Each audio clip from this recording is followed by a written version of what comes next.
Désolée de ce petit temps de problèmes techniques. Donc nous accueillons ce soir David Labreur, qui est doctorant en histoire, en littérature moderne, et qui est aussi le responsable du centre de documentation et de la maison du musée d'Auguste Comte, et qui nous accueillera en janvier à la maison, à la chapelle de l'Humanité. Donc je lui passe tout de suite la parole sans délai supplémentaire. Excusez-nous. Voilà, bonsoir à tous. Merci d'être venus. Voilà, donc effectivement, je suis responsable du musée Auguste Comte, qui est la maison d'Auguste Comte. Là, c'est l'appartement du philosophe, donc qui est au 10 rue Monsieur le Prince, donc tout près d'ici. Pour ceux qui ne l'ont pas vu, j'invite cordialement. C'est ouvert tous les mercredis après-midi et tous les samedis après-midi pour le moment. Donc, je vous invite à venir visiter le musée quand bon vous semblera. Voilà. Donc, cet exposé porte sur Auguste Comte, les positivistes et Paris. Voilà. Alors ici vous avez à peu près le plan de l'exposé. Voilà. Et donc on va commencer tout de suite. Alors, Auguste Comte, donc philosophe français du XIXe siècle, a étroitement lié sa vie et son œuvre à Paris. Arrivé dans la capitale en 1814 pour entrer à l'école polytechnique, il ne la quittera ensuite presque plus. Installé à partir de 1841 en plein quartier latin, il a répété à plusieurs reprises son attachement à Paris, dont il a voulu faire la capitale du monde. Auguste Comte, né à Montpellier en 1798, mort à Paris en 1857, est l'inventeur d'un système philosophique, le positivisme, dont la résonance fut importante à la fin du XIXe siècle et au début du XXe. Ce système se décline d'abord en une philosophie des sciences, car Comte estimait qu'une solide connaissance scientifique était nécessaire à la formation des futurs gouvernants. La grande idée du premier Comte est d'élaborer une méthode scientifique positive pour réorganiser la société après les bouleversements consécutifs à la Révolution française. C'est l'objet de la nouvelle science de la société fondée par Comte, qu'il a d'abord appelée physique sociale, puis, à partir de 1839, sociologie. À partir de 1848, dans son discours sur l'ensemble du positivisme, Comte se propose, je cite, de systématiser notre existence personnelle et sociale par une combinaison inaltérable entre le sentiment, la raison et l'activité. Comte entend constituer une autorité spirituelle indépendante du pouvoir temporel. Cette séparation entre pouvoir spirituel et temporel est la pierre angulaire en fait de la philosophie politique de Comte. Au pouvoir spirituel, le gouvernement moral au sens large, et au pouvoir temporel, l'administration matérielle et le pouvoir exécutif. Mais la grande innovation du positivisme de Comte se trouve dans la fondation d'une nouvelle religion, inspirée par Clotilde de Vaux, le grand amour de sa vie. Pardon ? Je fais ce que je peux. Je fais ce que je peux, madame. Voilà, le grand amour de sa vie. Cette religion, qu'il appelait religion de l'humanité, est censée garantir un lien social fort entre les hommes et doit permettre l'établissement définitif du positivisme. Pour cela, il est convaincu que chacun doit œuvrer dans cet unique but en mettant ses intérêts au service de la collectivité. La morale kantienne est donc destinée à développer les penchants altruistes, sociaux des hommes et à les faire prévaloir sur leurs tendances égoïstes. Comte est d'ailleurs l'inventeur du terme altruisme, qui apparaît pour la première fois dans le second volume du Système de politique positive en 1852. Ses œuvres les plus importantes sont le cours de philosophie positive qu'il a écrit entre 1830 et 1842, puis le système de politique positive qui a lui été écrit entre 1851 et 1854, dans lequel il va proposer sa vision de l'organisation sociale et politique. Le positivisme est aussi une philosophie ancrée dans l'urbanité, et Paris devait jouer un rôle majeur dans la future République occidentale voulue par Comte. Ce dernier a vécu les grands bouleversements de la capitale, des travaux initiés par Napoléon Bonaparte et la monarchie de Juillet, jusqu'aux premiers travaux du préfet Haussmann au début des années 1850. Comte a eu des disciples dans de nombreux pays, en France, en Angleterre et surtout en Amérique du Sud, notamment au Brésil. Après la mort du fondateur du positivisme en 1857, ses disciples continuent d'être liés à Paris et ont fait en sorte d'y perpétuer la mémoire d'Auguste Comte. Paris, par attachement symbolique autant que par conviction philosophique, a été la terre d'élection du positivisme et demeure actuellement la ville où l'influence de ce courant se fait la plus sentir. Voilà, donc ça c'est la première partie, Comte à Paris, de l'école polytechnique à la rue Monsieur-le-Prince. C'est le 20 octobre 1814 qu'Auguste Comte arrive à Paris pour commencer son séjour à l'école polytechnique, rue de la Montagne-Sainte-Geneviève. Seul un retour de 4 mois à Montpellier, entre avril et juillet 1816, vient brièvement interrompre l'installation définitive de Comte dans la capitale. Comte décrit, à la fin des années 1810, une ville très fortement marquée par les bouleversements politiques auxquels il assiste. Le Montpelliérain est irrémédiablement attiré par Paris, où il savoure son indépendance naissante et dans les rues de laquelle il marche inlassablement lors des 2 jours de sortie hebdomadaire autorisés par l'école. Il s'encanaille dans les théâtres, dont notamment le théâtre Feydeau ou le théâtre français. Il se rend parfois au bal de l'Opéra de la rue Richelieu lors de ses permissions, dépassant même souvent le couvre-feu de l'école. Après le licenciement de toute sa promotion à l'école polytechnique pour insubordination au pouvoir royal en avril 1816, c'est d'abord vers les États-Unis que Comte dirige ses vues.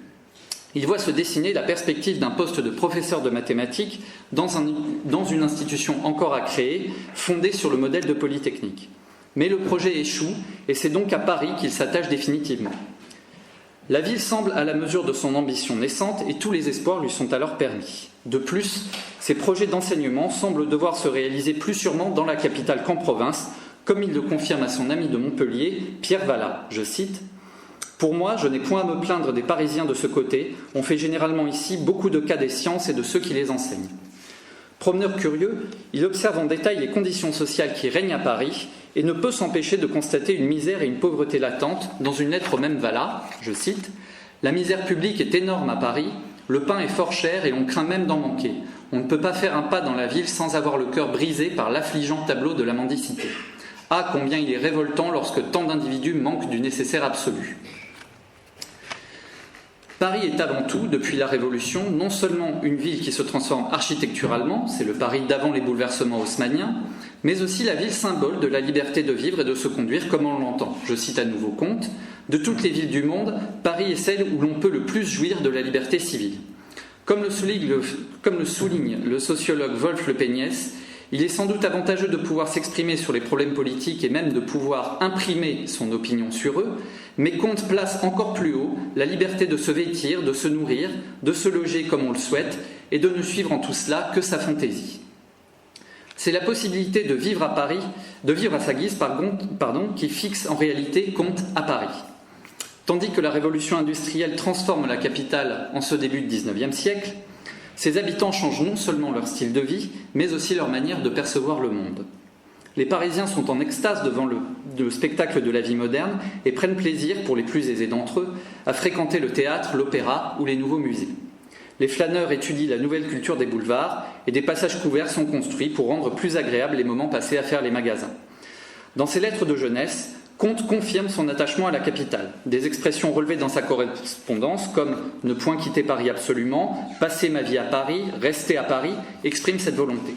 Paris n'est pas une ville comme les autres pour Comte, et s'il reste encore dépendant de ses parents financièrement, il affirme sans cesse son obstination à demeurer à Paris coûte que coûte. Son vœu sera largement exaucé. Après les locaux de l'école polytechnique, le véritable premier logement habité par Comte est celui de l'hôtel Richelieu, au 5 rue Neuve-Richelieu, une rue qui sera absorbée ensuite lors de la construction de la place de la Sorbonne. Comte y reste de 1816 à 1818. Puis il déménage au numéro 8 de la rue Saint-Germain-des-Prés, qui est aujourd'hui le numéro 36 de la rue Bonaparte, jusqu'en 1823. Une plaque commémorative figure toujours à cette adresse. La voilà. Comte a occupé ces 2 logements durant sa période de collaboration avec Saint-Simon, le grand penseur de l'âge industriel du début du siècle, duquel il fut le secrétaire et avec qui il collabora pendant 7 ans, entre 1817 et 1824.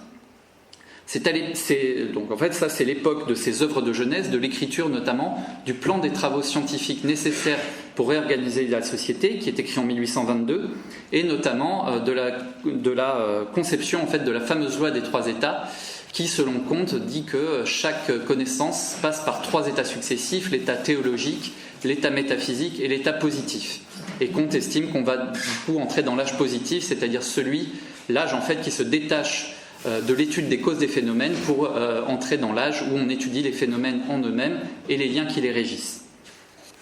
À Paris, Comte a là un terrain d'observation sociologique riche et inépuisable, même si le terme sociologique est un petit peu anachronique au regard, parce qu'en 1822, le terme n'existe pas encore. Pour le futur réformateur social qu'il entend devenir, Paris est donc le lieu parfait où l'on peut observer et par conséquent intervenir sur les conditions sociales et les changer. Comte marche énormément et se livre à de très longues promenades qui sont avant tout pour lui des excursions intellectuelles. Une habitude qu'il va conserver tout au long de sa vie, tant que sa santé le lui permet, comme il le confie à son ami, le philosophe et économiste anglais John Stuart Mill, en 1843. Je cite « Je suis habitué à beaucoup marcher sans pourtant quitter Paris, dont l'ensemble me constitue un très large cabinet de travail. » Comte est donc un flâneur, au sens baudelairien du terme, pour lequel Paris constituait un vaste champ d'observation. Comte quitte ensuite brièvement la rive gauche pour s'installer aux 6 rue de l'Oratoire, une rue très courte qui relie toujours la rue Saint-Honoré à la rue de Rivoli. Il y reste probablement jusqu'au mois d'octobre 1825. C'est l'époque de la rupture avec Saint-Simon et de sa rencontre avec Caroline Massin dans les galeries du Palais Royal. Celle-ci deviendra ensuite sa femme. Il est fort probable que c'est sous son influence qu'Auguste Comte a abandonné momentanément la rive gauche pour la rive droite. S'efforçant de trouver un poste d'enseignant à Paris, ses vues se portent sur l'école polytechnique, le Collège de France ou la faculté des sciences de Paris. Ses plans ne débouchent sur aucun résultat et il songe, dans une période de doute, à envisager son avenir en dehors de la capitale, en Angleterre notamment. Son besoin de se détacher de Paris est presque aussi fort que son désir initial d'y rester. Il se confie ainsi toujours à son ami Valla, je cite « On n'a pas le temps d'être attaché à Paris, la vie y est trop dissipée, trop superficielle. L'égoïsme et la corruption trop dominants pour cela. Depuis 11 ans de séjour permanent, je n'ai formé ici aucune liaison réelle. Je suis resté, comme j'étais en arrivant, avec mes affections de famille et mes amis d'enfance. Plus j'irai, plus il est vraisemblable même que je serai forcé de m'isoler toujours davantage. » Si Comte manifeste une volonté de prendre ses distances avec Paris, la ville ne le laissera jamais indifférent et son point de vue n'est jamais neutre. Plus significatif, il ne cessera d'y habiter jusqu'à sa mort, restant du même côté de la Seine. Restant du même côté de la Seine, en fait, Comte et Caroline emménagent au 13 rue du Faubourg-Montmartre. C'est là d'abord que Comte veut ouvrir son cours oral de philosophie positive, en tout cas qu'il en conçoit le plan définitif. Comte et Caroline y restent jusqu'à ce que l'épisode cérébral, comme il l'indique lui-même, de Comte se déclare. Il est interné en fait à la maison de santé d'Esquirol, à Ivry-sur-Seine, pour des troubles mentaux, et il va y rester interné pendant environ 7 mois. Le problème, c'est qu'il va en sortir avec la mention non guéri, et il va faire une rechute un petit peu plus tard dans l'année 1827, en faisant une tentative de suicide. Il va notamment se jeter du haut du pont des Arts, être récupéré in extremis par un garde royal, et ce n'est qu'après en fait qu'il va recommencer ses travaux philosophiques. Voilà, alors à sa sortie de l'hôpital d'Esquirol, effectivement, il va habiter rue du Faubourg-Saint-Denis aussi. En 1828, afin de se constituer un auditoire plus vaste pour ses cours de mathématiques notamment, Comte s'installe au 159 rue Saint-Jacques, retrouvant ainsi la rive gauche et les quartiers étudiants que, dès lors, il ne va plus jamais quitter. À partir du 4 janvier 1829, il donne pour la première fois, dans son appartement de la rue Saint-Jacques, donc, son cours de philosophie positive devant un auditoire constitué d'illustres savants. Alors on a par exemple Broussais, Esquirol, Poinzeau, Blainville, Fourier, enfin de très grands savants de l'époque, et quelques anciens camarades de Polytechnique aussi. Il reprend ce cours, parce que son auditoire grandit, il reprend ce cours à l'Athénée Royal, une salle d'enseignement qui a été ouverte, qui s'appelait le lycée de l'Athénée, je crois, avant. C'est une salle qui va s'ouvrir aux 2 rue de Valois, à la fin du XVIIIe siècle, je crois. Et ce cours, donc, il va le commencer à partir du 9 décembre 1829. Alors, Comte rédige également, dans cet appartement, le premier volume du cours de philosophie positive au printemps de l'année suivante. Conscient du besoin d'éducation populaire, engendré par les événements politiques de 1830, il va aussi ouvrir cette année-là, dans le cadre d'une association qu'il a là aussi fondée avec ses anciens camarades de Polytechnique, qui s'appelle tout simplement l'Association Polytechnique. Il va ouvrir un cours d'astronomie populaire destiné notamment aux ouvriers, aux prolétaires, qui va professer en fait tous les dimanches rue des Petits Pères, en fait, près de l'église Notre-Dame des Victoires. Voilà, c'est tous les dimanches après-midi, il va faire ce cours pendant 3 heures à peu près, et donc se constituer un autre auditoire que l'auditoire seulement des savants. Les époux Comte vont rester donc 5 ans dans l'appartement de la rue Saint-Jacques, puis jusqu'à la fin de l'année 1833, puis il déménage ensuite rue d'Enfer, donc ça c'est vers le boulevard Saint-Michel. Il occupe ensuite des logements proches du quartier de l'Odéon, dont le 9 rue de Vaugirard, entre 1835 de 1835 jusqu'à la fin de l'année 1837, puis le 18 rue des Francs-Bourgeois Saint-Michel, rue qui à l'époque correspondait en fait à la partie haute de la rue Monsieur le Prince, actuelle. Poursuivant son œuvre, Comte se rapproche ensuite quelque temps du Panthéon en s'installant au 5 de la rue d'Ulm. Ce sera son dernier domicile qu'il va occuper entre 1838 et 1841, avant qu'il n'investisse définitivement le 10 rue Monsieur le Prince en juillet 1841. Ah, bah alors, qu'est-ce qui se passe ? Voilà, ça c'est la rue Monsieur le Prince, voilà, selon le plan de Turgot. À l'époque, ça ne s'appelait pas rue Monsieur le Prince. Voilà, alors la rue Monsieur le Prince, donc actuelle, débute au carrefour de l'Odéon et se termine au 56 boulevard Saint-Michel. Elle mesure 450 mètres de long et de 12 à 15 mètres de large. Un décret ministériel du 9 avril 1851 lui donne son appellation définitive. À l'origine, il s'agit d'un chemin longeant d'abord l'enceinte de Paris entre les portes Saint-Michel et Saint-Germain, et plus tard le fossé de l'enceinte de Charles V, d'où son nom initial au XVIe siècle de rue des Fossés, Monsieur le Prince. Le nom de la rue est dû au prince de Condé, qui était propriétaire d'un hôtel voisin. En 1770, Louis XV acquiert à la famille de Condé le terrain occupé par l'hôtel. C'est sur l'emplacement de cet hôtel qu'est bâti le théâtre de l'Odéon, d'abord nommé Théâtre Français, sous le règne de Louis XVI en 1782. 5 rues, en fait, maintenant convergent vers le théâtre. Donc il y a la rue Racine, la rue Casimir de la Vigne, la rue de l'Odéon, la rue Crébillon et la rue, je ne sais plus laquelle, rue Regnard, je crois. Convergent vers le théâtre et aboutissent sur une vaste place semi-circulaire, la place de l'Odéon, qui dessert et met en valeur le bâtiment. Le voisinage du théâtre français attire rue Monsieur le Prince un grand nombre d'artistes, notamment des comédiens et des musiciens. Sur le reste du terrain, après la destruction de l'hôtel du Prince de Condé, la ville fait bâtir un lotissement d'immeubles, dont celui où allait habiter Auguste Comte. Le numéro 10 de la rue est le 12e logement parisien d'Auguste Comte, au premier étage de cet immeuble, qui est pour nous le deuxième maintenant, mais le premier étage de l'époque comptait pour un entresol. Donc en fait, c'est le véritable premier étage du 10 rue Monsieur le Prince. Donc il va y vivre entre juillet 1841 et septembre 1857. Il y emménage avec sa femme Caroline en tant que simple locataire. Celle-ci ne reste qu'un an dans l'appartement puisque le couple se sépare à l'été 1842. C'est ici donc qu'il rédige la fin du cours de philosophie positive, qu'il va créer la Société positiviste en mars 1848 et qu'il invente le culte de l'humanité et administre les premiers sacrements de sa nouvelle religion. Cela ne l'empêche pas de continuer à découvrir Paris au cours de longues promenades grâce auxquelles il tente de briser sa sédentarité. La routine de ces promenades ne sera interrompue que par l'épisode de sa relation avec Clotilde Devaux, une période où, apparemment, il a beaucoup moins ressenti ce besoin d'errance. Il lui rend néanmoins visite régulièrement et son trajet du quartier de l'Odéon à la rue Payenne, où Clotilde réside, est prétexte pour lui à traverser, je cite, la plus belle partie de Paris. Par la suite, après la mort de celle qu'il considérait comme sa véritable épouse en 1846, Clotilde donc, Comte fera une habitude de se rendre à pied chaque mercredi, depuis son appartement, sur la tombe de Clotilde Devaux au cimetière du Père-Lachaise, d'aller chaque samedi aussi à l'église Saint-Paul et, une fois par mois, d'aller profiter d'un dîner exceptionnel, comme il l'appelle, le jour de congé de sa domestique Sophie Bliot, rue de l'Ancienne Comédie, tout près de son domicile. Son attachement à l'appartement de la rue Monsieur le Prince, le domicile sacré, comme il l'appelle, ne se démentira jamais. Menacé d'expulsion pour loyer non payé, Comte ne peut cependant se résoudre à quitter ce bel appartement qui fait à peu près 165 mètres carrés. Son propriétaire, à qui Comte doit tout de même près d'1 an de loyer, consent à le laisser vivre dans son appartement et se fie à son prestigieux locataire pour trouver les moyens de régler ses arriérés de loyer.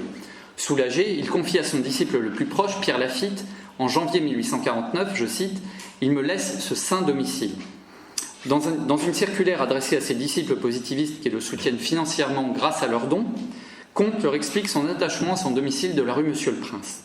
C'est entre ces saintes murailles, comme il les appelle, qu'il a poursuivi son œuvre philosophique et entamé sa régénération spirituelle et morale. Son loyer est particulièrement élevé pour l'époque, 1600 francs tout de même, et Comte exhorte puis convainc finalement ses disciples positivistes à, je cite, « comprendre la puissance philosophique des images et des sentiments que ces murs lui rappellent ».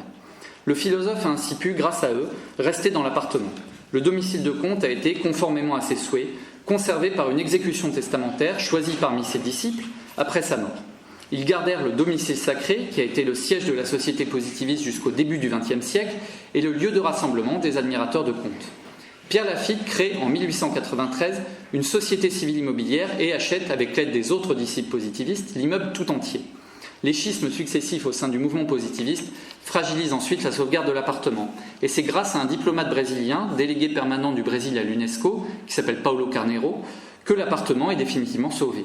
Il fait classer l'appartement donc monument historique en 1928, puis assure la pérennité et l'avenir de l'immeuble en créant une association internationale en 1954 qui est chargée spécifiquement de l'entretien de cet immeuble. L'appartement est depuis la fin des années 1960 devenu aussi un musée ouvert au public. Et l'association existe toujours, c'est toujours elle d'ailleurs qui a la charge, qui a la garde de l'appartement et de l'immeuble du 10 rue Monsieur le Prince. Les expériences personnelles de Comte en matière de logement, ses difficultés notamment à payer le loyer de la rue Monsieur le Prince, l'ont incité à se pencher sur la question du logement. Avant même que le baron Haussmann ne commence ses travaux de reconstruction de Paris en 1853, Comte condamne les intérêts financiers qui poussent les gens du peuple à quitter les centres urbains et exige qu'ils soient logés correctement. Il prône un accès démocratisé à la propriété, notamment pour les ouvriers et les familles prolétaires. C'est en offrant un mode de vie durable et stable aux travailleurs que l'on pourra ainsi combattre en amont les tentatives et élans révolutionnaires. Ce thème du logement reviendra encore longtemps après la mort de Comte chez des disciples positivistes. En 1879, dans l'organe de la société positiviste qui s'appelle la Revue occidentale, l'un des plus fervents d'entre eux, le docteur Eugène Robinet, constate la déchéance physique et morale de la population parisienne et un Paris entre guillemets à deux vitesses, avec au centre la ville des riches et à sa périphérie une ville des pauvres. Je cite le docteur Robinet. En étendant à l'excès la grande ville et en y appelant indéfiniment des éléments nouveaux fournis par la province et par l'étranger, le régime de la transformation immédiate anéantit l'unité de la capitale, sa continuité et sa solidarité. De même, en y constituant des quartiers luxueux au centre et des quartiers déshérités à la circonférence, une ville de riches et une ville de pauvres, il porte atteinte à la fraternité qui maintenait jadis la cohabitation des différentes classes. Selon Robinet, les destructions haussmanniennes ont coûté cher à la population ouvrière de Paris, obligée d'être relogée loin du centre. La réorganisation urbaine voulue par Haussmann a de fait abouti à détruire un peu plus encore cette, je cite, immense classe travaillante et souffrante que sont les prolétaires. En 1882, le problème est de nouveau abordé par les positivistes par l'intermédiaire du journaliste et publiciste Émile Cora, qui dirigera ensuite la Société positiviste internationale, toujours dans la Revue occidentale. Ce dernier reprend le lien effectué par Robinet entre la dramatique augmentation des loyers et les transformations haussmanniennes, créant ainsi un Paris où s'opposent les riches bourgeois du centre et les pauvres travailleurs des faubourgs. Plus que le comportement des propriétaires, c'est la politique générale d'urbanisation à Paris qui est remise en cause. Les positivistes ont ainsi été parmi les premiers à dénoncer les effets pervers de ces énormes transformations et des conséquences qu'elles ont entraînées du point de vue social sur une grande partie de la population. Selon Cora, sous prétexte d'embellissement, on a ainsi fait, je cite, d'une ville du travail une ville du luxe et du plaisir. Dans le même ordre d'idées, les positivistes sont très hostiles au projet d'exposition universelle de 1889. Celle-ci engendrerait, selon Pierre Lafitte, un coût faramineux qui se traduirait ensuite par, je cite, des chômages, des crises et de la misère pour les ouvriers, une augmentation certaine et presque toujours persistante du prix des loyers, une augmentation du prix des vivres et des objets de consommation journalière. Continuer ce type de manifestation reviendrait, toujours selon Lafitte, à vouloir développer, je cite, le mercantilisme des commerçants, encourager l'immoralité des fabricants, provoquer sous prétexte de progrès une production désordonnée et momentanée et porter le trouble dans les relations sociales. Pour sa part, et pour conclure cette partie, Auguste Comte a donc eu un logement principal, le 10 rue Monsieur le Prince, où sa philosophie s'est définitivement accomplie et où il est resté pendant 16 ans. Il est intéressant de noter, et ça, vous l'avez sûrement noté aussi, que la grande majorité de sa vie philosophique s'est accomplie sur la rive gauche de Paris. Pierre Lafitte, d'ailleurs, y décèle quelque chose d'assez significatif. Je cite, « La nature du lieu où s'est développée la vie de Comte n'est nullement arbitraire. Il a pensé, agi, vécu sur cette colline, la montagne Sainte-Geneviève, véritablement sacrée, qui a été depuis le Moyen-Âge un centre capital de l'évolution mentale de notre espèce. C'est là que Dante vint étudier, c'est là même que médita Descartes, c'est là enfin que Bichat, Lamarck et Blainville ont médité et écrit. » Comte ne jure dans sa vie personnelle que par Paris. Il ne veut d'ailleurs pas quitter la capitale à quelque occasion que ce soit. la vie dans la capitale va lui être très précieuse pour développer sa philosophie, comme il l'indique dans une lettre à Valla en 1825. Je cite « J'avais besoin de cette atmosphère intellectuelle pour prendre tout mon développement moral. » Voilà, ça c'est l'appartement de la rue Monsieur-le-Prince, actuellement. Voilà, la photo est récente. Et voilà, donc on va entamer notre deuxième partie, Paris dans la philosophie d'Auguste Comte. Alors, en 1854, Comte décrit Paris comme la métropole humaine, je cite, à laquelle il est incorporé depuis 40 ans, un terme qui illustre parfaitement cette fusion physique quasi charnelle avec la ville. Elle est à l'époque, avec Londres, la plus grande ville du monde et ne cesse de s'étendre. En 1846, elle compte en effet près d'1 million d'habitants déjà. Paris n'est pas seulement la ville de cœur du philosophe ou la capitale de la France, elle doit aussi devenir pour Comte la métropole de la religion de l'humanité que celui-ci destine au monde. Pour les positivistes, Paris est à l'origine la ville des philosophes et de la science, mais doit désormais devenir une sorte de nouvelle ville sainte. Elle représente l'Occident tout entier, en ce que, selon lui, on n'est pas obligé d'y habiter pour avoir l'impression d'en faire partie. En outre, la capitale possède la particularité de rassembler des gens d'origine très variées. Elle deviendra donc la patrie adoptive des élites qui s'installeront dans la ville sainte de la future République occidentale. Il y a finalement peu de Parisiens véritables, ce qui tendrait, selon Comte, à souder davantage sa population et inciter à une plus grande communion sociale. Je cite Comte, évidemment, « Paris, qui, peuplé surtout de gens qui n'y sont pas nés, semble plus qu'aucune autre cité manquer de caractère patriotique, tend au contraire à devenir le seul foyer du patriotisme qui puisse exister aujourd'hui. La puissance de Paris devra supplanter celle de Rome et d'Athènes, cités dont elle poursuit la domination que ces dernières ont exercée jadis sur l'Occident et sur le monde. » Dans une lettre à un de ses disciples anglais, Richard Congreve, Comte estime que la religion parisienne dépassera, je cite, la religion romaine. Le rayonnement de Paris devra s'étendre hors des frontières européennes, elle qui, écrit Comte à John Stuart Mill, je cite, constitue un si puissant moyen d'accélérer et de consolider le progrès social, non seulement pour la France, mais aussi pour tout l'Occident européen. Voyons maintenant Paris tel que Comte l'envisage dans un futur positiviste. Outre une politique de logement à laquelle il aspire et que nous venons de voir, Comte veut modifier aussi les monuments de Paris dans le sens de sa doctrine du souvenir social. Le culte des morts joue un rôle capital dans la philosophie positiviste, car Comte estime qu'il faut assurer le lien entre les générations, se souvenir de ceux qui nous ont précédés et contribuer au progrès de l'humanité et, du coup, s'inscrire dans leurs pas. Pour cela, des actes de commémoration sociale sont, selon lui, indispensables. Il faut ainsi mettre en accord les monuments historiques de la capitale et la modernité de sa philosophie. Comte veut donc faire abattre la colonne Vendôme, ce monument qu'il estime anti-occidental, et le remplacer par un monument en l'honneur de Charlemagne, le fondateur de l'Occident moderne. Ce projet a même été poursuivi par les positivistes après la mort de Comte. En effet, une statue créée par le sculpteur Louis Rocher est érigée sous l'influence des positivistes sur la place du Parvis de Notre-Dame et non sur la place du Panthéon comme cela avait été originalement prévu. Les positivistes estiment en effet que la statue de Charlemagne au cœur du quartier latin se serait en fait perçue comme un hommage rendu seulement au fondateur de l'école publique, héritier de l'esprit romain, et non comme Charlemagne comme représentant du féodalisme. En la positionnant devant Notre-Dame, on se trouverait ainsi en présence de deux symboles forts de l'époque moyenâgeuse, si chers aux positivistes, le catholicisme d'une part et la civilisation militaire et politique d'autre part. La statue est érigée sur le parvis en 1879. Autre projet voulu par Comte, enlever des invalides la dépouille de Napoléon, qu'il détestait personnellement, et qu'il nommait, je cite, le fatal cadavre, et il voulait renvoyer en fait sa dépouille à Sainte-Hélène. À sa place, il propose de manière assez provocatrice, faut avouer, d'installer le général Mallet, qui fut l'auteur d'un coup d'État contre l'empereur durant la retraite de Russie en 1812.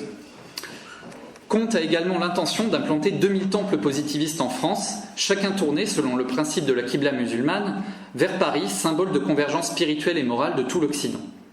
Il veut associer ces temples à la construction de 2000 banques, puisqu'il fait de chaque banquier le tuteur temporel d'un temple positiviste, de manière à décharger les philosophes de toute activité matérielle. Ces prêtres philosophes occidentaux devaient être au nombre de 20 000 et seront dirigés par un chef suprême, le grand prêtre, qui siégerait à Paris. Comte est convaincu en outre que, je cite, « Avant l'année 1860, il prêcherait... je mets « il » entre parenthèses, il dit « je ». Avant l'année 1860, alors je vais me prendre pour Auguste Comte, je prêcherai le positivisme à Notre-Dame comme la seule religion réelle et complète. Voilà, c'était ambitieux quand même. À l'instar de Robespierre, qui avait présidé au Panthéon en 1794 une cérémonie du culte de la lettre suprême, Comte veut se réapproprier ce monument symbolique de Paris qu'est Notre-Dame, en rêvant au remplacement à venir de la religion catholique par sa religion de l'humanité.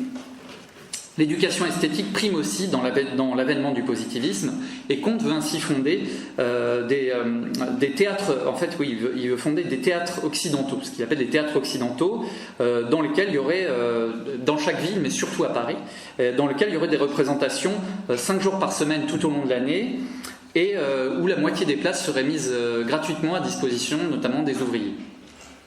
C'est donc aussi dans une politique de décentralisation, ne remettant pas en cause la préséance parisienne, que se trouve l'originalité du programme politique de Comte. Paris est d'autant plus importante qu'elle sera un lieu de rassemblement de la stimulation intellectuelle et des classes laborieuses auxquelles Comte veut s'adresser, aux deux. Paris sera ainsi le premier lieu où s'établirait, je cite, la sainte alliance des philosophes et des prolétaires, qu'il appelle de ses vœux. Une alliance de cette nature ne peut s'effectuer qu'en ville, c'est-à-dire dans une concentration de population suffisamment dense. En voulant imposer la métropole contre la province, la ville contre la campagne, la pensée de Comte apparaît comme fortement marquée par le centralisme intellectuel. La capitale réunit en effet les intelligences, elle est le centre des arts, des sciences, des idées, de l'activité humaine, notamment celle des ouvriers et travailleurs parisiens, sur lequel, on vient de le voir, il compte énormément. Comte parle ainsi d'une dictature parisienne et indique dans une lettre à un de ses disciples, Horace de Montel, que, je cite, « La subordination des campagnes envers les villes constitue toujours la première loi de la civilisation. » Paris reste forte de sa suprématie aux yeux de Comte, même lorsque celui-ci s'absente de la capitale pour ses tournées provinciales d'examinateur à l'école polytechnique.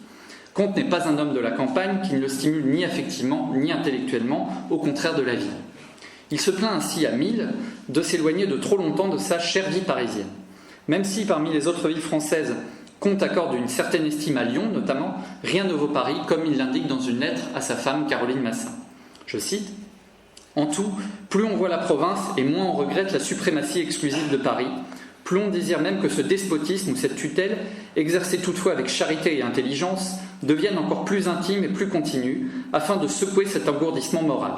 Les Parisiens méritent réellement leur domination, avec un tout autre caractère d'ailleurs que celle exercée jadis par les habitants de Rome sur les provinciaux. C'est d'autant plus convenable que l'élite effective de la France finit toujours par se transplanter à Paris. » Paris devra donc former le gouvernement positiviste central. La ville possède, je cite, l'aptitude exclusive à représenter spontanément l'ensemble de la France. La rénovation philosophique de l'Occident, à l'aune du positivisme, devra se conduire pour l'instant de Paris.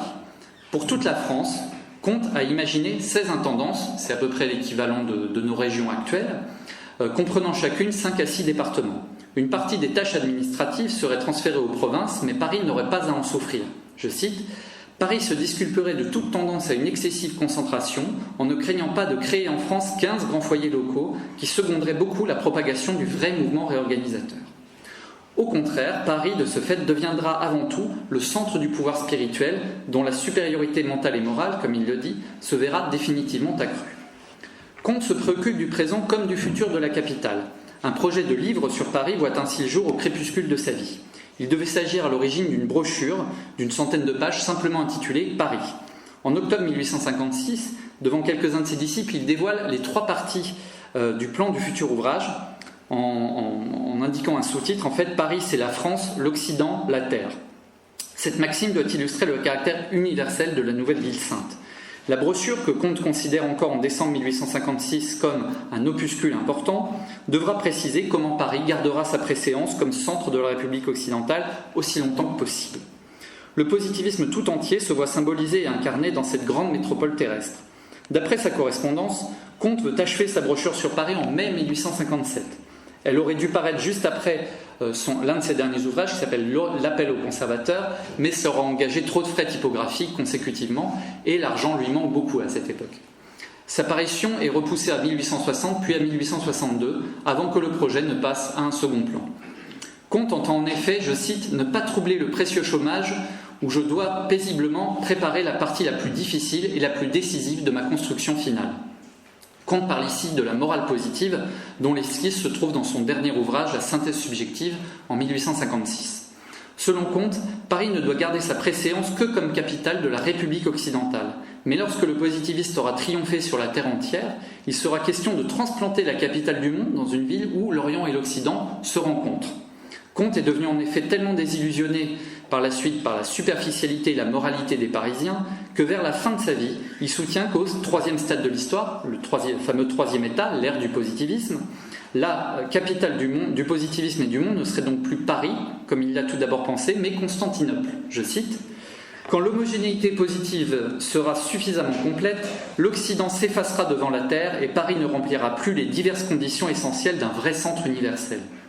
Alors, la capitale définitive sera pour toute la durée de notre espèce Constantinople, que l'islamisme garde en dépôt pour unir l'Orient et l'Occident en fondant les théocraties dans la sociocratie. » L'abandon abrupt de Paris en faveur de la capitale de l'Empire ottoman reflète son désenchantement pour Haussmann et Napoléon III. Il refuse notamment d'aller à l'exposition universelle de 1855 organisée par l'empereur. Le remplacement devra s'effectuer 7 siècles après l'avènement de la République occidentale, le temps qu'il faudra pour qu'Orient et Occident adhèrent pleinement au positivisme. Le projet conscient de République occidentale voit s'élaborer une nouvelle division du monde occidental en une soixantaine de petites républiques, les unes indépendantes les unes des autres, pas plus grandes que la Toscane, estime-t-il, mais reliées entre elles solidairement derrière une devise « ordre et progrès ». Le rôle de Paris dans ce contexte de décentralisation a pu sembler s'amoindrir dans l'esprit de Comte. On peut dire oui et non. Si Paris se décharge de certaines prérogatives temporelles, elle doit rester pour longtemps encore la ville symbole de l'avènement du positivisme comme nouvelle doctrine et le symbole du pouvoir spirituel pour tout l'Occident. Voilà, troisième et dernière partie, le Paris positiviste, monument, lieu et persistance de la mémoire. Outre l'appartement d'Auguste Comte dont on a parlé tout à l'heure, il subsiste encore à l'heure actuelle une trace très vive du positivisme dans Paris. Pour perpétuer l'œuvre de Comte, ses disciples se sont évertués à faire édifier des statues de grands hommes que célébrait et admirait le philosophe. Il crée de nombreux comités de patronage, initie ou participe à des souscriptions pour l'édification de monuments et se sert aussi de leur influence notamment dans les conseils municipaux ou les conseils d'arrondissement. Au conseil municipal de Paris et dans les conseils d'arrondissement.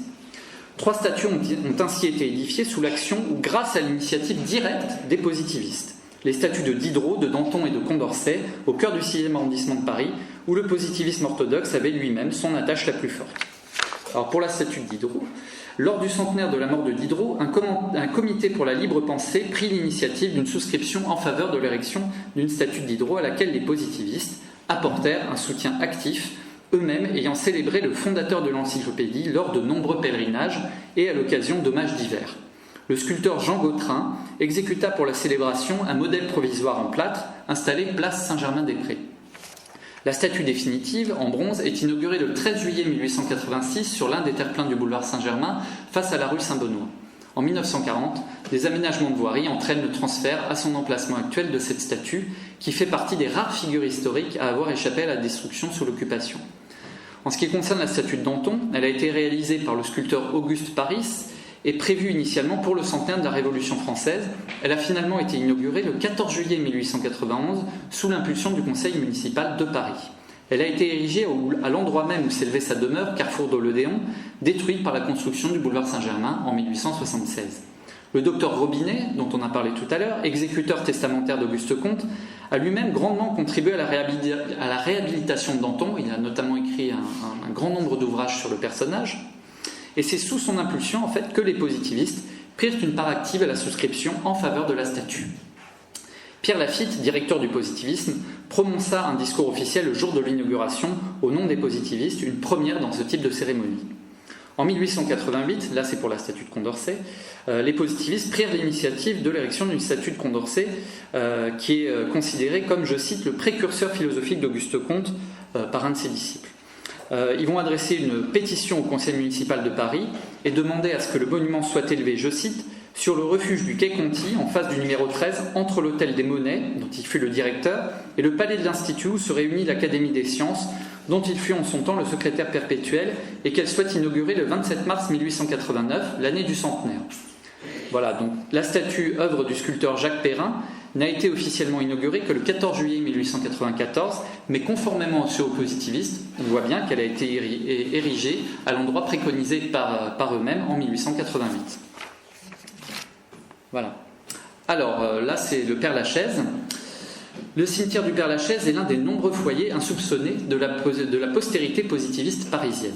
Auguste Comte, dans son testament, a souhaité être enterré au Père-Lachaise dans l'actuelle 17e division, je cite, ça c'est dans le testament de Comte, c'est lui qui voulait ça, au centre d'une petite vallée adjacente à la tombe d'Elisa Mercœur. Ah zut. Bon, excusez-moi. Hein. Ouh là là. Ouh là là. On se calme. Voilà.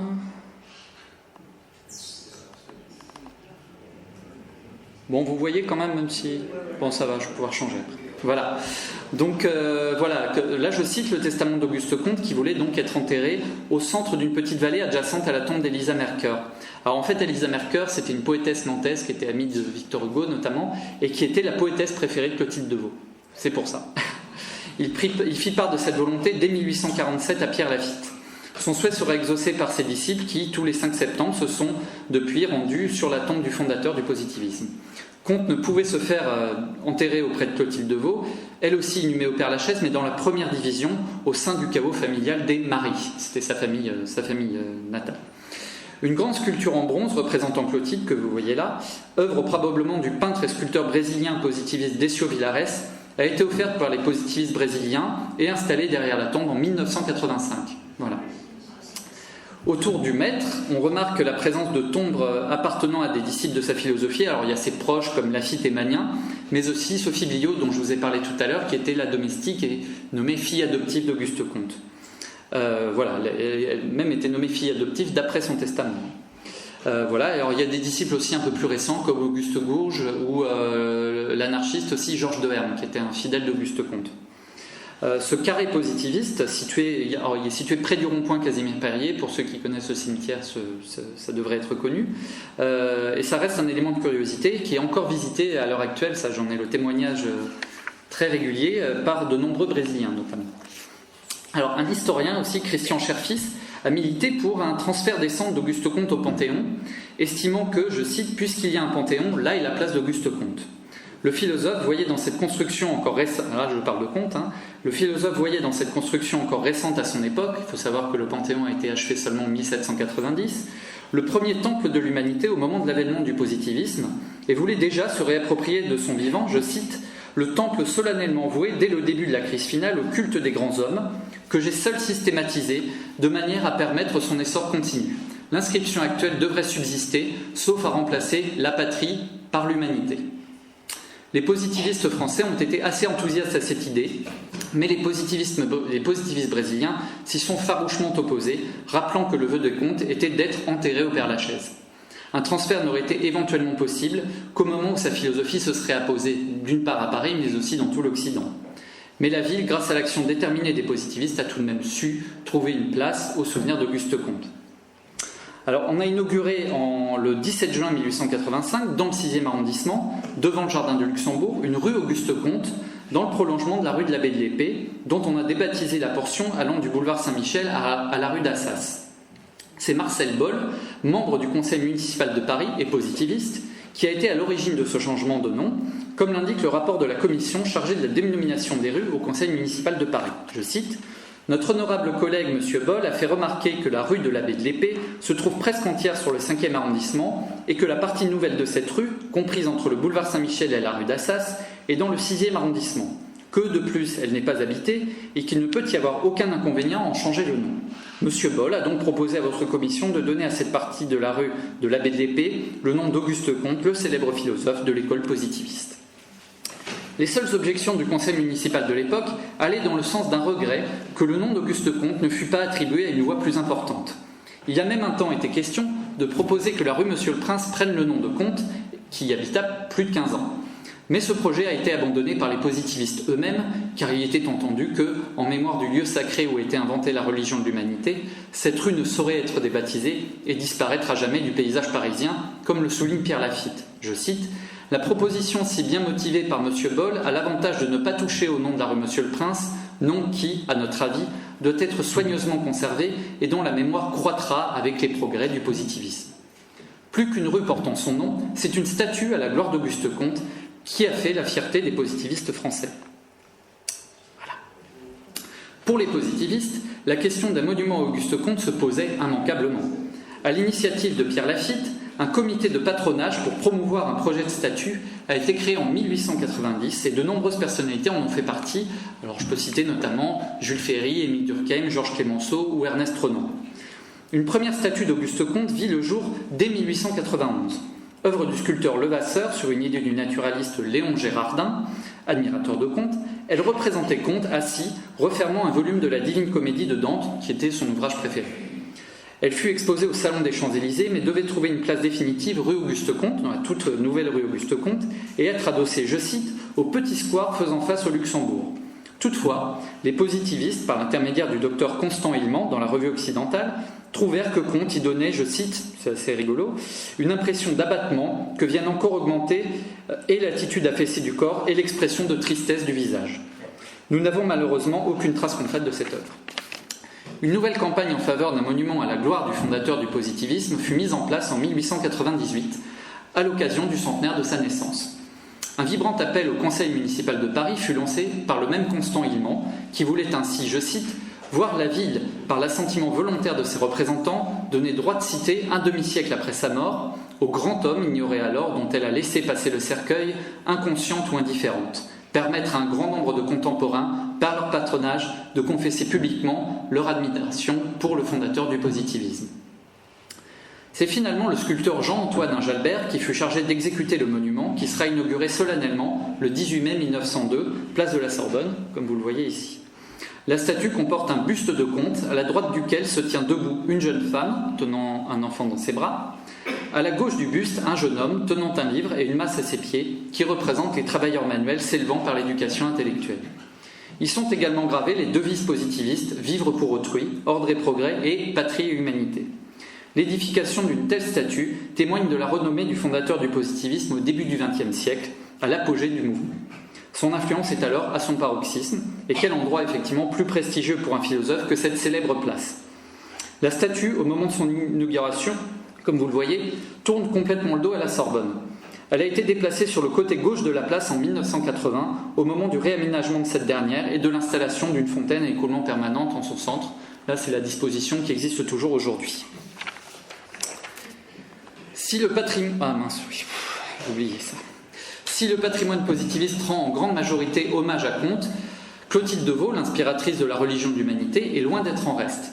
Une rue Clotilde Devaux fait le lien entre le boulevard Beaumarchais et la rue Amelot dans le 11e arrondissement. À l'entrée de cette voie piétonnière, baptisée ainsi en 1978 seulement, se trouve un buste en bronze dû, là encore, au sculpteur brésilien Décio Vilares, buste que vous pouvez voir ici. Excusez-moi. Voilà. Mais c'est au domicile de la Madone de l'Humanité que les positivistes brésiliens ont effectué leur plus curieuse réalisation. Clotilde habitait au 7 de la rue Payenne, dans le quartier du Marais. Raimundo Teixeira Mendes, le directeur de l'église positiviste du Brésil, à Rio, lors d'un séjour à Paris en 1903, a cherché le domicile de l'égérie d'Auguste Comte et a racheté l'immeuble du 5, ancienne demeure de Mansart, le célèbre architecte de Maison Lafitte.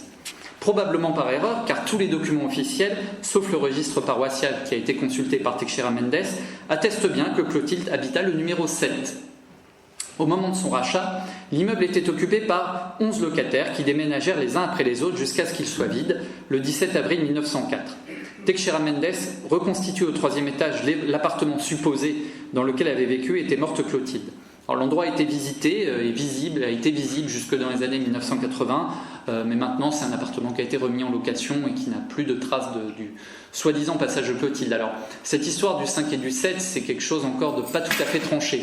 Il y a beaucoup de documents qui montrent qu'effectivement Clotilde habitait au 7, les lettres d'Auguste Comte envoyées à Clotilde mentionnent le numéro 7, mais apparemment la belle-sœur de Clotilde les enfants de la belle-sœur avaient confirmé que c'était bien le numéro 5. Enfin bon, il y a toute une polémique vraiment très insignifiante entre nous, entre les positivistes brésiliens et français notamment, pour savoir où Clotilde a réellement habité.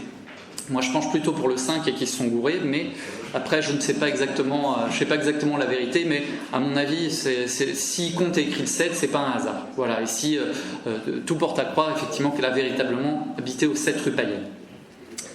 Voilà. Alors, mais c'est surtout au premier étage en fait du 5 donc de la rue Payenne qui est intéressant pour nous. C'est-à-dire que Teixeira Mendes a aménagé donc entre 1903 et 1905, donc au moment où il faisait l'acquisition de l'immeuble, il a donc prolongé son séjour à Paris et il a aménagé une petite chapelle réplique en miniature des grands temples de l'humanité que Comte voulait pour la pratique régulière de sa religion. Une souscription internationale permit que la religion de l'humanité voie le jour. Il fait appel à l'architecte français Gustave Goix pour refaire la façade de l'immeuble et y faire figurer un buste en bronze de Comte d'après le sculpteur Étex, une représentation de Clotilde de Vaux et une plaque en bronze qui la commémore. Il voulait aussi faire inscrire la devise Ordre et Progrès, mais finalement sur le fronton on voit la devise complète du positivisme qui est l'amour pour principe, l'ordre pour base, le progrès pour but. On y voit à l'intérieur de cette chapelle, une représentation concrète du calendrier positiviste sur les murs, parce que Comte, dans le cadre de sa religion, voulait refaire le calendrier actuel, c'est-à-dire remplacer les mois qui étaient janvier, février, mars, par des mois dédiés à des grands hommes. C'est-à-dire qu'on avait un mois Moïse, par exemple, alors il y avait redécoupé l'année en 13 mois de 28 jours, et chaque mois était représenté par un grand homme. Donc on avait un mois de janvier qui correspondait à Moïse, un mois de février qui correspondait à Homère, puis Aristote, puis voilà, enfin, donc, le calendrier était refait, et donc sur la chapelle, on voit la représentation concrète du calendrier positiviste. Alors là, vous pouvez à peu près apercevoir le buste de Frédéric II de Bavière, que Comte admirait, et le buste d'après, c'est le buste de Bichat, qui représente la science moderne et qui est le 13e mois de la religion positiviste. Voilà. Alors après, vous avez un 14e arche, une petite digression, c'est que le dernier buste que vous voyez au fond, représente une femme, ça représente Héloïse, d'Héloïse et Abella. Et Héloïse, en fait, est le symbole des femmes, parce que Comte, dans son calendrier, avait un jour spécialement dédié aux femmes qu'il appelait la fête des saintes femmes. Voilà. Et donc c'est Héloïse qui représente la femme. Alors que vous avez aussi sur l'autel la représentation de Clotilde de Vaux qui, elle, incarne l'humanité tout entière. Voilà, c'est pour ça. Alors vous avez Clotilde, on voit mal, hein, malheureusement c'est pas assez grand, mais on a Clotilde qui tient un bébé dans les bras et le bébé représente bien sûr l'avenir de l'humanité. Voilà, c'est comme ça qu'est conçue la chapelle. Voilà, alors donc cet émail là, dont je vous parle a été peint par un certain Loisel. Et les murs de la chapelle ont été réalisés par un peintre brésilien qui s'appelait Manuel Madruga. Voilà. Voilà, au-dessus des représentations de l'humanité, donc au-dessus des représentations de Clotilde, vous voyez des petites inscriptions qu'on ne voit pas malheureusement. Parce que je vais essayer quand même de l'agrandir parce que c'est intéressant. Ouais, je crois que ça va pas le faire, hein, mais bon. Si. Ah ben on voit plus rien, c'est intéressant. Ah ben voilà. Si, bon, alors vous voyez un peu mieux les bustes, on voit la Clotilde, et au-dessus il y a marqué Humanité, et puis il y a deux petites inscriptions en latin au-dessus, c'est assez intéressant. Alors il y a une invocation de Dante dans la Divine Comédie, Vergine Madre Figlio del tuo figlio, qui veut dire en français Vierge Mère, fille de ton fils, et il y a un extrait de l'imitation de Jésus-Christ de Thomas à Kempis, Amem te plusquam me, nec me nisi propterte. C'est-à-dire que je t'aime plus que moi-même, que je m'aime en toi seulement. Voilà. Alors le tableau d'Eduardo de Sá, qui est l'émail de... Enfin voilà, en fait il y avait un tableau aussi. Normalement ça devait être un tableau. L'émail était sur le fronton de la chapelle, il y avait un tableau qui représentait la même chose, mais le tableau n'a pas été conservé et l'émail a été rentré à l'intérieur finalement. Voilà. Donc sur les murs du fond, vous pouvez un peu distinguer l'un d'eux. Il y a deux plans de Paris qui datent de la mort d'Auguste Comte, 1857, et un autre de la mort de Clotilde de Vaux, 1846. Alors celui de gauche, je crois que c'est la mort de Clotilde de Vaux. Preuve, évidemment, s'il en fallait encore, du grand attachement des positivistes à la symbolique parisienne inhérente à leur doctrine. Alors une inauguration en grande pompe de cette chapelle eut lieu le 23 juin 1905, mais le culte n'y fut pratiqué que durant quelques années et de manière très épisodique. Celui est actuellement fermé au public, mais on l'ouvre de temps en temps pour des événements ponctuels type Journée du patrimoine ou pour des groupes comme vous aurez, je pense pour la plupart d'entre vous, la chance de découvrir au mois de janvier prochain. Voilà. Pour conclure donc, les traces de Comte et de sa philosophie se retrouvent donc aux quatre coins de la capitale. Si Walter Benjamin a vu en Paris la capitale du XIXe siècle, Comte a voulu ambitieusement en faire la capitale du monde. Si son projet de politique positive n'a pas abouti, Comte a toutefois marqué la ville de son empreinte. Il a été un Parisien énamouré, passionné, attaché physiquement et intellectuellement à la cité dont il a voulu faire le symbole de l'Occident. Ses fidèles, ses admirateurs, comme les chercheurs plus tard qui y ont consacré leurs travaux, ont tous eu à cœur de bâtir, de conserver et d'entretenir un patrimoine parisien riche, siège d'une pensée philosophique unique qui a marqué son époque et dont le souvenir persiste encore un peu aujourd'hui. Alors madame, vous m'aviez demandé une petite digression sur les francs-maçons que j'ai préparée. Voilà. L'idée c'est de voir comment c'était diffusé oui. l'idée d'Auguste Comte. Voilà. Alors après, oui, je vais plutôt faire un petit truc sur les francs-maçons parce que c'est vrai que c'est intéressant. Bon, après, voilà, vous me posez les questions qu'il faut, il n'y a pas de problème. Alors sur les francs-maçons, donc j'ai trouvé quelques renseignements. Je ne suis pas du tout spécialiste, je ne suis pas un grand spécialiste d'Auguste Comte, je suis responsable du musée, mais en aucun cas je suis le spécialiste universel d'Auguste Comte. Mais il y a quelques renseignements que j'ai pu accumuler quand même sur les francs-maçons.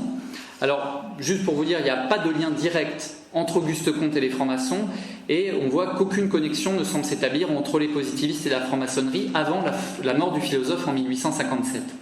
Comte estimait certainement que la devise positiviste « vivre au grand jour » s'accordait mal avec le caractère secret de la franc-maçonnerie, même si, on l'a vu, on peut trouver quelques ressemblances avec les rites, notamment la liturgie franc-maçonne. Il peut y avoir quelques similitudes. De plus, alors, autre divergence très importante, c'est qu'une grande majorité de loges revendique la croyance en un être suprême ou en un grand architecte de l'univers, ce qui suppose une transcendance, qu'elle soit métaphysique ou théologique, et ça, Comte le rejette absolument. Alors, dans le cadre de la religion de l'humanité, il n'y a pas de transcendance.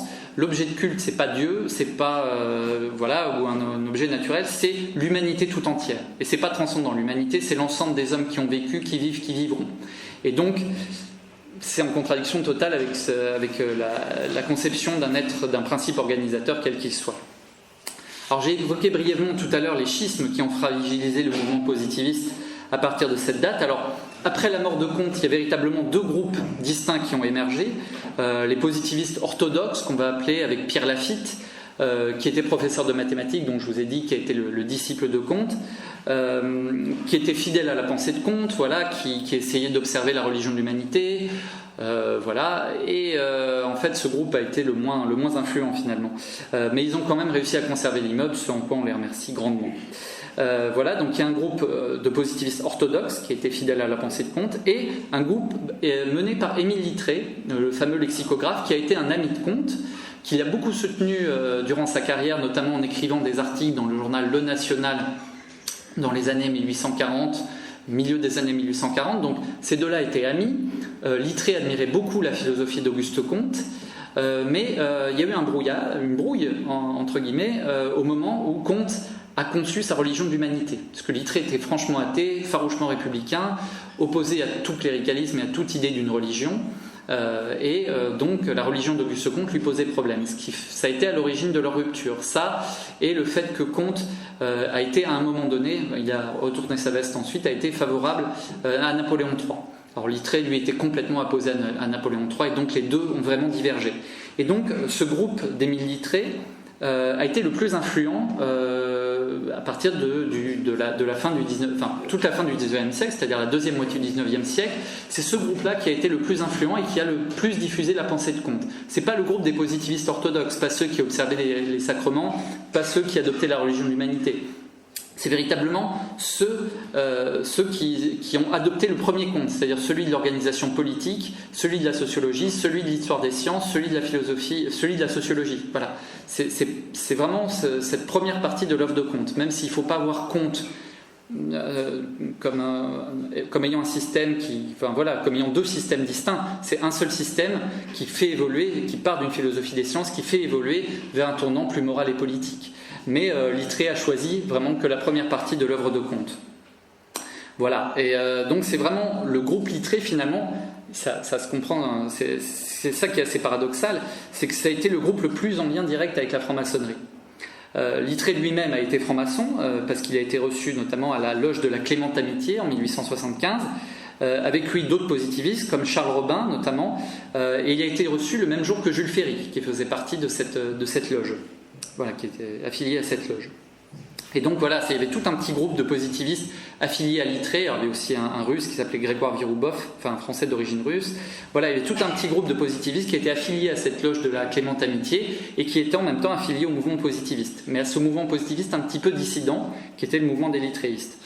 Alors après, voilà, il y a quand même des convergences, que les préoccupations des positivistes et des francs-maçons convergent notamment sur le thème de l'éducation, ce qui se traduit notamment dans les revues, parce que Littré avait fondé une revue, La philosophie positive, dans laquelle il faisait écrire ses amis francs-maçons, et les positivistes, et surtout sur le thème de l'éducation et de la diffusion d'éducation universelle, notamment. Ça, c'était un thème vraiment principal. Voilà. Alors, il y avait des liens quand même entre les francs-maçons et les positivistes orthodoxes. On trouve notamment, c'est une découverte assez récente, dans les papiers personnels de Pierre Lafitte, une invitation datée de 1877 par une loge du Grand Orient de France qui s'appelait les Amis de la Patrie. Voilà. Alors le positiviste franc-maçon aussi, il y en avait un qui s'appelait Jules Rigg, qui était lié lui aux deux courants, qui allait un coup chez Littré, un coup chez Lafitte. Il a écrit beaucoup d'articles sur l'enseignement et l'éducation dans les revues, dans les deux revues, des lafittistes comme des littréistes. Et il rend aussi compte, et ça c'est une chose assez singulière, il rend compte de l'installation d'une loge maçonnique qui s'appelle La Philosophie Positive au rez-de-chaussée de l'immeuble du 10 rue Monsieur le Prince. Et effectivement, j'ai retrouvé ça, il y avait un bail qui avait été accordé à cette loge, mais qui s'installait là en juin 1899. Et c'est une loge aussi qui est sous les auspices du Grand Orient de France. Voilà. Alors, ce qui est marrant aussi, c'est qu'il y a quand même une distance, parce que dans la revue occidentale, cette inauguration figure dans une rubrique qui s'appelle Mouvement positiviste indépendant, pour bien faire la distinction avec le positivisme orthodoxe, quelque chose qui, et assimiler à la franc-maçonnerie à un positivisme même indépendant, c'est un peu un contresens aussi, c'est assez bizarre, effectivement. Voilà, alors par contre, je manque beaucoup d'informations là-dessus, j'ai pas retrouvé énormément de choses dans les archives positivistes, malheureusement. Voilà. Alors après, lors des schismes ultérieurs du mouvement positiviste au début du XXe siècle, il y a encore beaucoup moins de liens avec les francs-maçons. C'est beaucoup moins évident. Là, il y a une société positiviste internationale qui devient un peu l'organe principal du positivisme français. Il n'y a aucune mention de relation avec les francs-maçons à partir de 1905-1906, donc jusqu'à la Deuxième Guerre mondiale. Là, je trouve aucune référence. Alors peut-être individuellement, certains adhérents positivistes ont aussi été francs-maçons, ça c'est tout à fait possible, mais de lien direct entre le positivisme et la franc-maçonnerie, j'en vois guère. La Société positiviste internationale était plus franchement liée à des mouvements plus athées, comme la libre pensée notamment, ou l'union rationaliste. Voilà, ils étaient plus de ce courant-là. Voilà. Donc au final, les liens historiques entre positivisme et franc-maçonnerie existent, de toute évidence, mais leur étude est encore à approfondir. Les convergences, par contre, existent, on vient de le voir, sur l'aspiration au progrès, sur le rôle majeur de l'éducation et sur l'aspiration à une connaissance universelle qui est commune aux deux mouvements. Voilà. Donc si vous avez des questions, n'hésitez pas. Merci beaucoup, monsieur Lafont. Merci.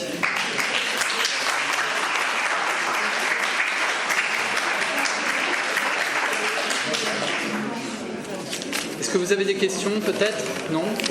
Oui?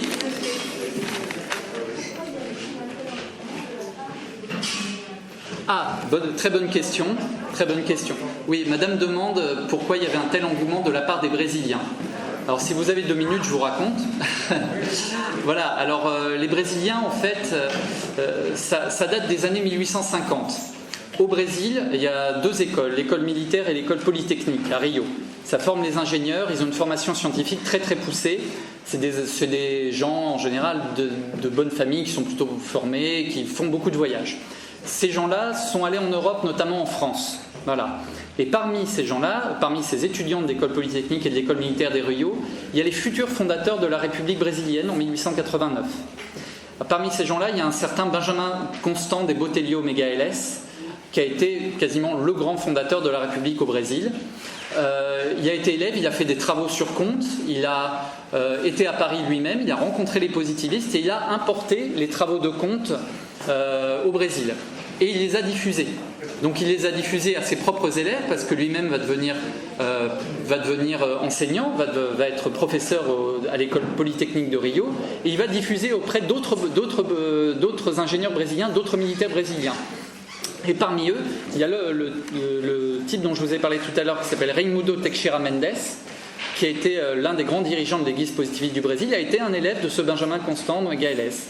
Et donc c'est toute une petite cohorte d'admirateurs des idées de Comte qui s'est forgée au Brésil dans les années 1860-70. Ils ont fondé en 1881 une église positiviste, une société positiviste au Brésil, et en 1889, c'était une doctrine quand même assez fraîche pour eux. C'était une doctrine qui sentait bon la modernité, c'était une doctrine moderne qui allait un peu les affranchir de leur... parce que le Brésil à l'époque était sous tutelle portugaise. Et donc c'était l'empire portugais. L'empereur du Brésil était distinct de l'empereur portugais. Oui, mais il y avait quand même encore une grande influence du Portugal. C'était une famille d'origine portugaise, l'empereur du Brésil. Et si, c'était une famille d'origine portugaise, l'empereur du Brésil. Et donc du coup, l'empereur brésilien était... l'empire brésilien était encore assez figé, et donc il y avait le besoin d'idées nouvelles dans les années 1880. Il y avait le besoin d'idées nouvelles pour se sortir un peu de l'empire et établir une nouvelle forme de gouvernement, une nouvelle forme de régime. Et le positivisme a été l'une des influences intellectuelles vraiment importantes. Alors c'est pas la seule, il faut pas voir non plus Auguste Comte comme quelqu'un qui a influencé tout et n'importe quoi. C'est un élément parmi d'autres qui a influencé ça. Par contre, l'élément important, c'est que ce Benjamin de Botelho Megalès et Raimundo Teixeira Mendes ont décidé d'inscrire sur le drapeau brésilien la devise d'Auguste Comte, Ordre et Progrès. Traduite en portugais, Ordem Progresso. Voilà. Et elle figure toujours d'ailleurs sur le drapeau brésilien. Alors, il y a eu une église positiviste, des temples au Brésil qui se sont formés. Hein. Il y a eu pas mal d'adeptes. Il ne faut pas imaginer non plus des centaines de milliers de personnes, mais quelques centaines quand même. Il y a des temples qui sont fondés à Rio, à Porto Alegre, à Sao Paulo. Donc il y a eu un engouement pour l'aspect religieux du positivisme, en plus de l'aspect scientifique, mais pour la doctrine totale d'Auguste Comte, donc pour tout le positivisme d'Auguste Comte. Donc il y a eu un engouement véritable des Brésiliens là-bas. Ça n'a pas duré très longtemps, ça s'est un peu évanoui après que les fondateurs de la République se soient éteints. Mais là, dans tous les mouvements positivistes, il y a eu beaucoup de mal à prendre le relais des premiers disciples. Que ce soit en France, que ce soit en Angleterre, où le positivisme a été vraiment très influent aussi pendant une très courte période, ou au Brésil, les mouvements positivistes ont périclité faute de combattants d'une certaine manière. Après la Première Guerre mondiale, il y a eu en France beaucoup de gens qui sont tombés au combat, hein, donc très peu de gens ont repris le relais après. Et donc au Brésil, c'est pareil, le mouvement a périclité, même si c'est actuellement le dernier pays dans lequel subsistent un temple positiviste actif, qui est la chapelle de Porto Alegre, où il y a encore des offices positivistes. Voilà, c'est le dernier, à ma connaissance, peut-être Curitiba, mais je n'ai pas vérifié, je n'ai pas pris contact avec eux. Sinon, il y a un temple à Rio qui existe toujours, mais qui actuellement est pas visitable, je crois, ou très très peu, mais il n'y a plus de culte pour le moment, et ils sont en train de le refaire. Ils font de gros travaux. Il manque beaucoup d'argent aussi là-bas pour refaire. Et puis bon, il faut dire aussi que le positivisme fait pas trop recette au Brésil maintenant. L'Église catholique est vraiment toute puissante là-bas, même s'il y a encore la place pour ce genre de... C'est quand même très très mineur, très très mineur. Faut pas voir le positivisme comme quelque chose de très... Oui, monsieur? Non, j'ai fini. En gros, c'était pour dire que voilà, il y a encore des temples au Brésil, mais c'est devenu très très mineur maintenant. Oui.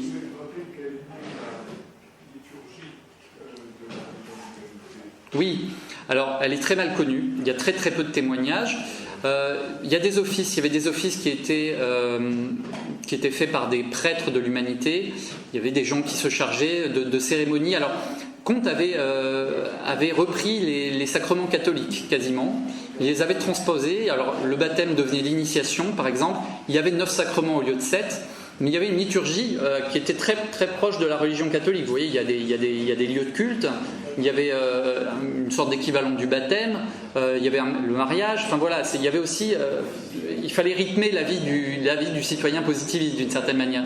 Alors les offices en eux-mêmes, il y avait des lectures de lettres d'Auguste Comte, il y avait des poètes officiels positivistes, presque il y avait 2-3 personnes qui écrivaient des odes, qui écrivaient des prières, qui écrivaient des choses qui exhortaient notamment à l'altruisme, beaucoup. C'était vivre pour autrui. Le positivisme était très très très basé sur une notion qui est l'altruisme, qui est un néologisme de Comte. Il faut le rappeler au cas où ce ne soit pas su. C'est un néologisme qui date de 1852. Donc cette notion d'altruisme a été fondamentale dans la liturgie de la religion de l'humanité. Il fallait exhorter à aimer son prochain, un peu sur le modèle catholique. Il y avait des choses très très proches. La grosse différence, c'est que dans la religion de Comte, il n'y a pas de Dieu. Voilà, il n'y a pas de transcendance, pas de croyance en Dieu. Mais par contre, effectivement, il y avait des offices, il y avait des messes, des sortes de messes positivistes, des offices positivistes, vraiment. Alors, j'en ai pas vu personnellement, évidemment. Il faut aller au Brésil pour ça, il faut aller à Porto Alegre. Mais il y avait aussi beaucoup de musique. Il faisait appel beaucoup à la musique. Il y avait des odes à Auguste Comte, des odes à Clotilde de Vaux. Je sais aussi qu'il y avait des lectures de la correspondance qui faisaient partie de l'office. Et il y avait beaucoup de fêtes. Il y avait des rituels. Il y avait une fête de l'humanité. Bien avant la fête du journal de l'humanité, il y avait des fêtes. Comte avait prévu des fêtes de l'humanité dès le 19e siècle. Il y avait des fêtes de l'humanité à la fin du 19e. Il y avait une fête des morts. Comme je vous ai dit, le positivisme est aussi un culte des morts, c'est-à-dire on rend hommage à ceux qui nous ont précédés. Et il y avait un culte des morts et une fête des morts. Un peu comme la Toussaint, mais c'est un peu pareil. Et il y avait aussi une fête des femmes, une fête des saintes femmes. Voilà, on rendait hommage aux femmes.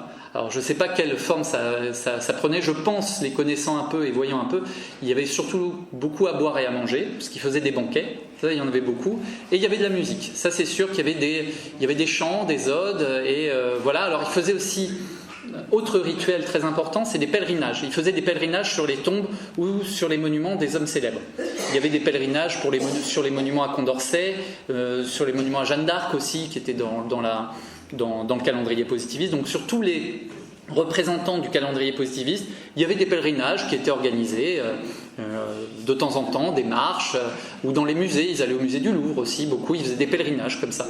Donc voilà, c'est une liturgie qui est très disparate, il n'y avait pas de messe tous les dimanches par exemple, c'était un peu, il y avait quelques fêtes comme ça, mais c'était pas... Oui ? Quelle est l'influence actuelle de ce mouvement ? C'est compliqué à définir parce que même du vivant de Comte et même après Comte, l'influence a été très très très disparate, c'est-à-dire que ça a influencé des gens très très divers. Ça a influencé beaucoup le positivisme, le syndicalisme. Il y a beaucoup de prolétaires qui ont été positivistes et qui ont notamment participé aux internationales socialistes. Donc il y a une partie qui est très à gauche, entre guillemets, une partie des positivistes qui était très à gauche. Il y avait même cet anarchiste qui s'appelait Georges Deherme, qui est un type assez passionnant d'ailleurs, qui flirtait avec l'extrême droite, l'extrême gauche. C'est un type très, très, très passionnant à étudier et qui était lui aussi positiviste. Et de l'autre côté, il y avait des admirateurs de l'Action française. Par exemple, au début du XXe, c'est affolant. Il y a énormément de gens qui font allégeance à Maurras et à Comte en même temps. Ce qui fait qu'il y a beaucoup de positivistes qui s'inquiètent de cette mainmise de l'Action française sur l'exécution testamentaire, notamment de Comte. Comme Léon Montesquieu, notamment Antoine Baumann, un autre aussi dont je ne me souviens plus le nom. Voilà, il y a beaucoup qui étaient liés aussi. Donc voilà, il y a déjà au XIXe siècle une influence très très disparate. Alors maintenant, elle est très très diffuse, c'est-à-dire qu'il y a très peu de gens là qui se réclament de Comte. On a Michel Houellebecq qui fait très très souvent référence à Comte, et notamment dans le besoin de religion. Houellebecq estime un peu comme Comte que le monde ne peut pas, qu'une société ne peut pas se passer de religion. Et Houellebecq notamment cite énormément Comte dans les particules élémentaires. Il y a tout un développement là-dessus. Sur la pensée actuelle, je pense que la plus grande influence de Comte, c'est dans l'éducation. C'est dans l'éducation populaire, c'est dans les mouvements d'éducation populaire au XIXe siècle, dans les bibliothèques des amis d'instruction. Il y a énormément de positivistes qui font partie des bibliothèques des amis d'instruction, qui donnent des conférences gratuites pour les prolétaires, pour les ouvriers. Donc en cela, ils ont énormément poursuivi l'œuvre de Comte, qui était une œuvre aussi d'éducation.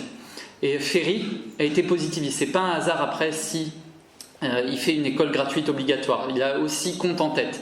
Il y a un ouvrage là-dessus d'un certain Louis Legrand, qui explique justement très bien ces liens entre Jules Ferry et la pensée positiviste. Ça, c'est vraiment quelque chose d'intéressant et à creuser. Donc on va dire que je pense en tout cas le meilleur héritage, c'est ça. Il y a aussi sur la notion d'altruisme, le terme altruisme qui nous arrive encore et dont on reparle énormément. Justement, mettre nos égos de côté, l'altruisme. Alors, c'est pas toujours employé dans le sens de Comte parce qu'il y a même quelque chose d'assez organique chez Comte dans le terme d'altruisme. C'est pas seulement la bienveillance, c'est pas un équivalent de la charité chrétienne. Il y a aussi quelque chose de très charnel, de très fort chez Comte dans le terme altruisme qui peut-être perd un peu de son sens maintenant. Mais voilà. Oui, monsieur, je sais pas, je n'ai pas vu qui avait. Deux mots sur Clotilde de Vaux. Oui, alors Clotilde de Vaux, elle est née en 1815. Sa mère, s'appelait Henriette de Ficquelmont, une ancienne famille noble d'Alsace. Son père était originaire de la paysannerie du Loiret. Voilà, elle a été élevée dans une tradition catholique. Dans la tradition catholique à peu près, donc Clotilde a fait sa communion. Elle a été allée à l'école de la Légion d'honneur parce que son père a servi pour Napoléon. Donc en tant qu'ancien combattant, sa fille avait le droit d'aller à la Légion étrangère. Légion, oh là. Non, heureusement pour elle, hein, je pense. À la Légion d'honneur, l'école de la Légion d'honneur. Je la vois pas avec son casque et son tablier, et son marteau. Donc elle a suivi des études. Elle a une enfance et une adolescence assez strictes. Hein, elle était. Mais bon, elle s'est mariée très jeune. Elle s'est mariée à 20 ans avec un certain Amédée de Vaux. Alors, son père, après sa carrière d'officier, a été percepteur à Méru, dans l'Oise. Son frère, Maximilien Marie, a été un élève d'Auguste Comte. Il a fait l'école polytechnique, c'est devenu un mathématicien, un ingénieur assez brillant après, un mathématicien, surtout un historien des mathématiques, un brillant. Il a fait une belle histoire des mathématiques, Maximilien Marie.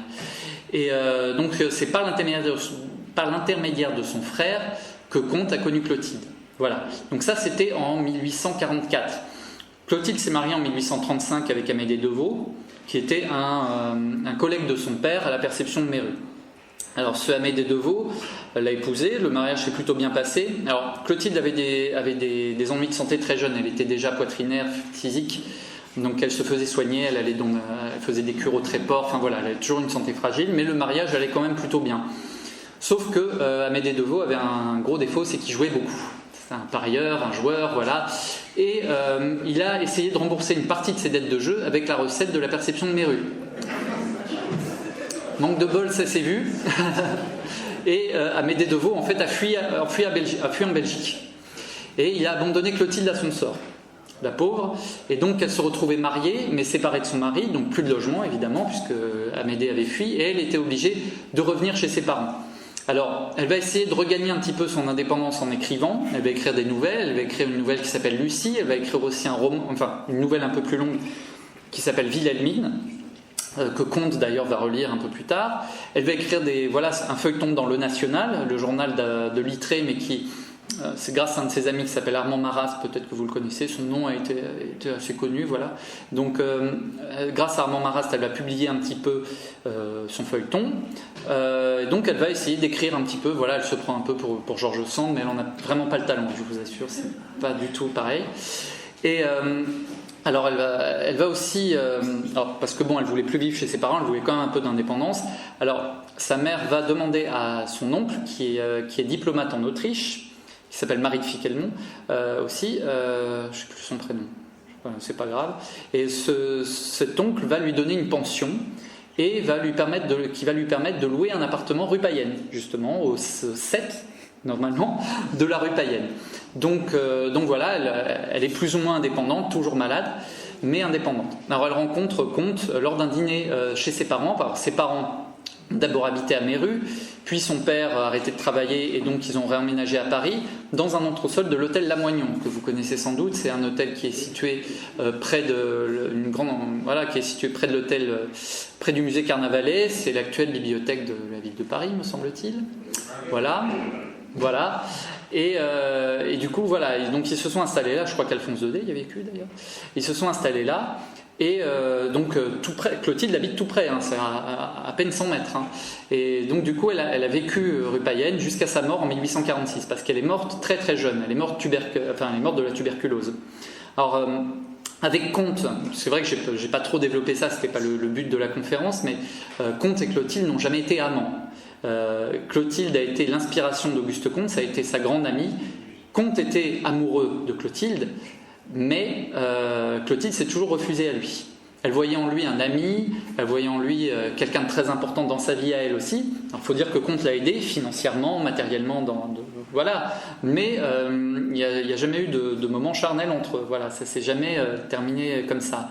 Et il y a quand même un événement qui a aussi beaucoup influencé le développement ultérieur de la religion de l'humanité, c'est un baptême. En fait, Comte et Clotilde étaient parrain et marraine du neveu de Clotilde, donc le fils de Maximilien Marie.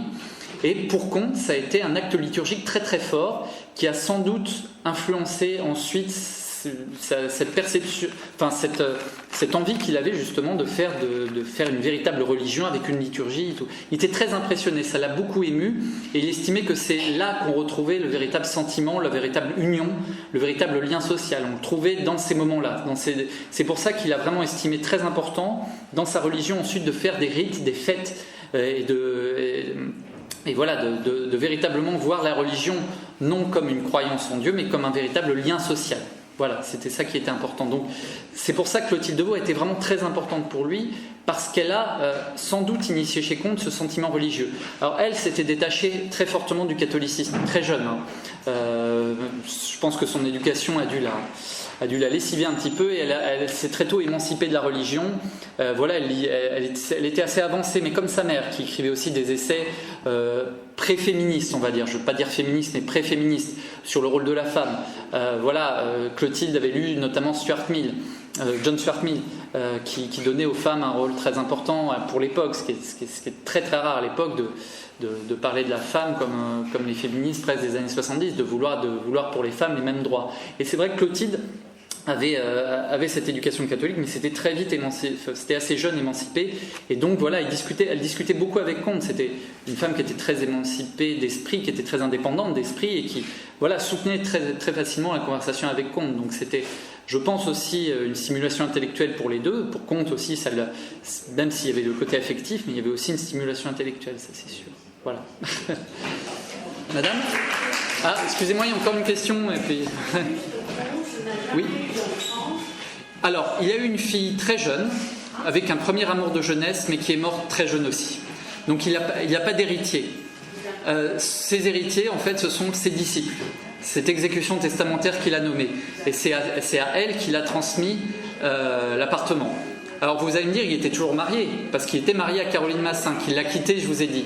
Ils n'ont jamais divorcé. Mais Comte a déshérité sa femme. Il y a eu un procès, et finalement, Madame Comte a, plus ou moins admis l'idée que l'appartement n'allait pas lui revenir. Par contre, elle a récupéré des meubles. Alors l'appartement, il y a encore la plupart des meubles, mais elle a récupéré quelques trucs quand même. Mais finalement, elle a concédé aux positivistes l'usage de l'appartement. Voilà. Et donc finalement, Comte n'a jamais eu de descendance directe, mais n'a eu que des disciples qui ont exécuté ses volontés. Voilà. Je vous en prie, merci.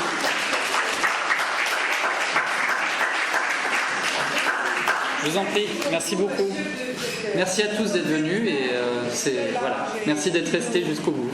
Et qui est très, très enrichissant parce qu'il est sur des plans très variés. Et c'est oui, j'ai essayé de varier un peu les plaisirs. Ah oui, c'est très très enrichissant. Merci. Mais c'est dur parce que Comte, il y a énormément de choses à en dire et on ne peut pas tout dire malheureusement.